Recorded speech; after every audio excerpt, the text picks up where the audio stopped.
Agad na pinusasan ng otoridad ang dalawang tulak ng droga sa pinaigting na anti-illegal drug operations ng Nueva Ecija Provincial Police Office sa lalawigan kung saan nakasamsampa ng shabu noong Febrero 9 taong 2024.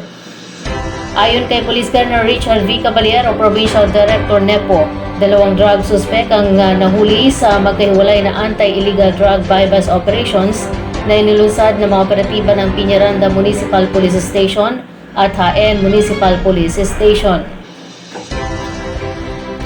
Sa pagkakaaresto sa dalawang hindi kinilala ay nakuhanan ng mga ito ng 0.45 gramo ng hinihinalang shabu na may tinatayang halaga na 3,060 pesos.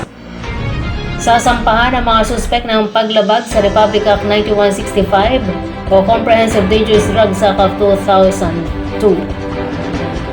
Sinabi ni Caballero na hindi titikil ang pulisya ng NEPO sa mga agresibong operasyon ng pulisya para labanan ang iligal na droga upang maiwasang lumaganap ito sa lalawigan.